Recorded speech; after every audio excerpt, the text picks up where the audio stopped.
কিছু মানুষকে চলে যেতে দিতে হয়, কিছু মানুষকে ভুলে যেতে দিতে হয়, কারণ তারা নিজের স্বার্থ ছাড়া আর কিছুই বোঝে না।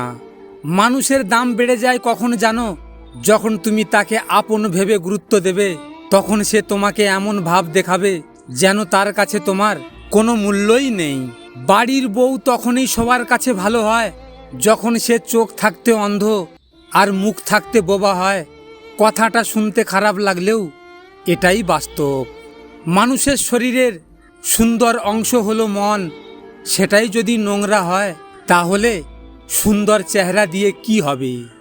সমস্যার সমুদ্রে ডুবে যাচ্ছ ভেবে আতঙ্কিত হয়েও না, সৃষ্টিকর্তার উপর আস্থা রাখো। হয় তিনি তোমাকে টেনে তুলবেন, নয়তো তোমায় সাঁতার শেখাবেন। কাউকে ঠকিয়ে নিজেকে বড় ভেবো না, সময়ের ব্যবধানে তুমিও একদিন ঠকবে। জীবনে কেউ চিরকাল পাশে থাকে না, স্বার্থ ফুরিয়ে গেলে তোমার মূল্য ফলবিহীন গাছের মতো। কেউ কাউকে ভুলে যেতে পারে না, প্রয়োজন শেষ হয়ে গেছে তাই আর যোগাযোগ রাখে না।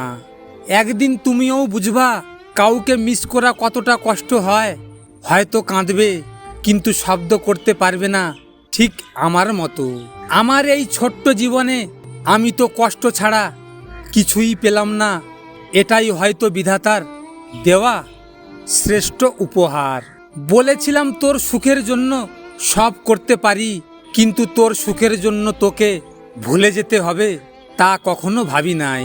নিজেকে আজ নিজেই চিনতে পারি না, কারণ কিছু মানুষ আমাকে তাদের স্বার্থে ব্যবহার করত আর আমি ভাবতাম তারা হয়তো আমাকে ভালোবাসে।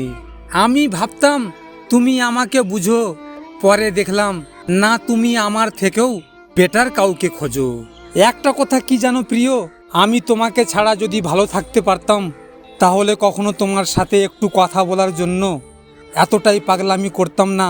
আর সেই তুমি আমাকে পাগল ভেবে চলে গেলি। অপেক্ষায় রইলাম সেই দিনের, যেই দিন তুই নিজে ফোন করে বলবি ভালো নেই তোকে ছাড়া। ভিডিওটি ভালো লাগলে পাশে থাকবেন, আর হ্যাঁ, নিজের খেয়াল অবশ্যই রাখবেন, কারণ এটা স্বার্থের দুনিয়া। দেখা হচ্ছে পরের ভিডিওতে। ভালো থাকবেন, সুস্থ থাকবেন।